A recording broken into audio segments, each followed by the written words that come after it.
Welcome to our fifth lecture today, and today's lecture is going to be on conductors and insulators. So last time we talked about resistance and what resistance was. This time we're going to get into a little bit more about what really a resistor is, and objects that resist electricity and objects that allow electricity to flow through them easily.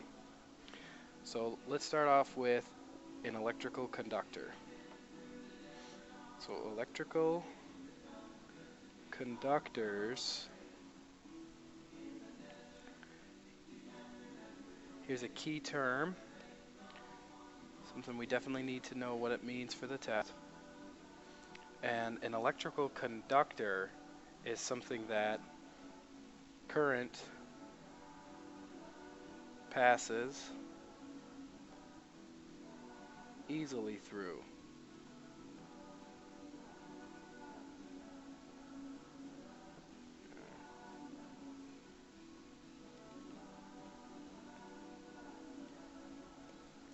So these are typically metals.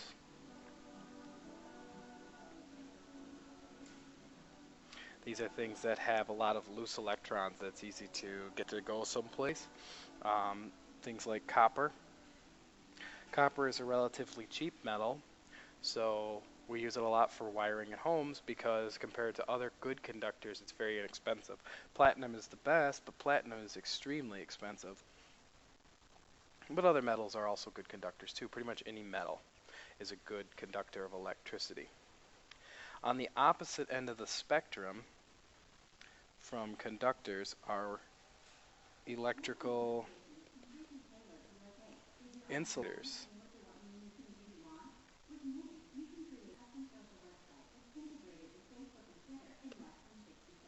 So electrical insulators are the opposite of that. Electrical insulators are things that hold on to their electrons. And so here,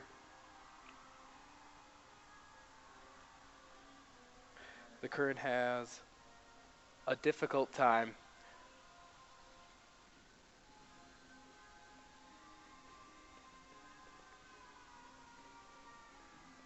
getting through.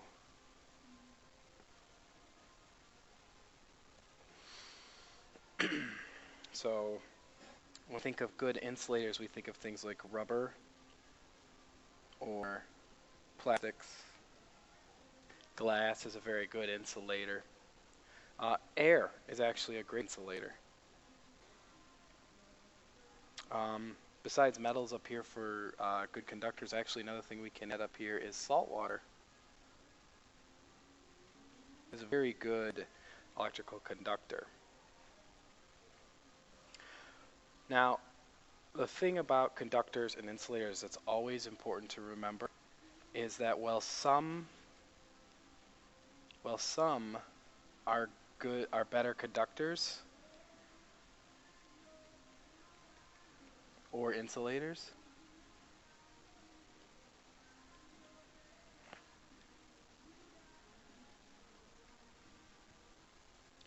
than others,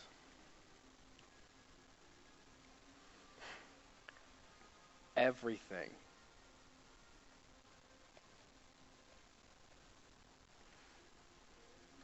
can conduct electricity. It's just that electricity will go down the easiest path.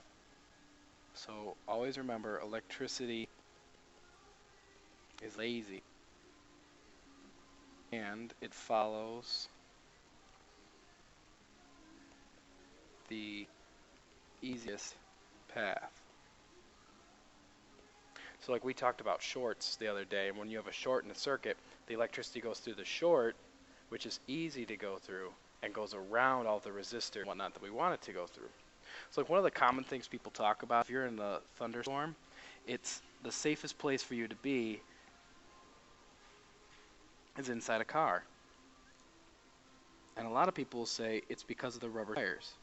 The rubber tires protect you from the lightning because lightning doesn't want to strike the rubber. tires, and so it goes somewhere else. And that's not true at all. You're safe inside a car, not because of the tires, but because of the metal around it.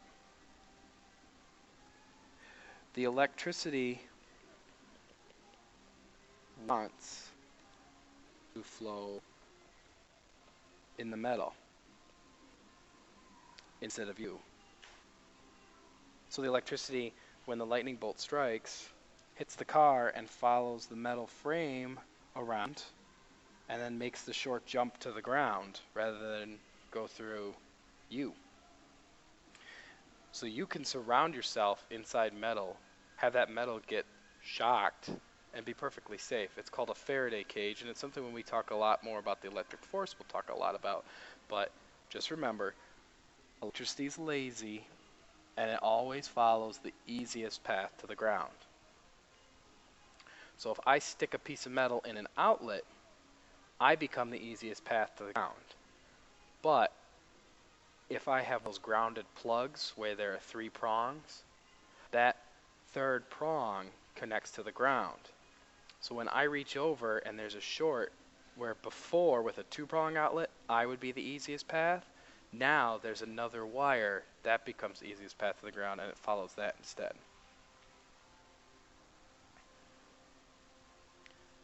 So think of electricity or insulators and conductors like this.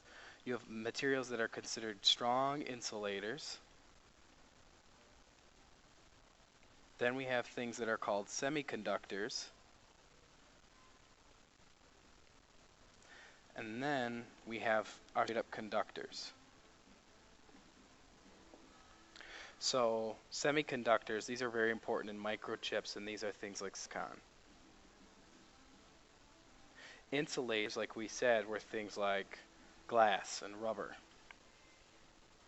or air. And good conductors are things like metals.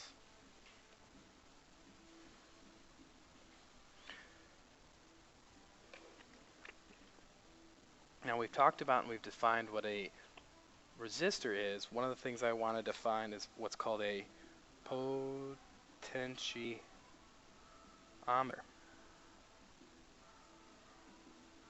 And this is a variable resistor. And we used this in class the other day on a lab. And if I'm going to draw a circuit diagram for this, it's going to look like this. I got my resistor still a little bit, but there's this arrow that connects down like that. So think of it as I turn the dial, it moves. And so potentiometers are things like volume knobs. Let's try spelling that correctly. Or radio tuners. So when you grab to a dial and you turn it and you change the volume on a stereo or the brightness of a light with a dimmer switch, you're using a potentiometer.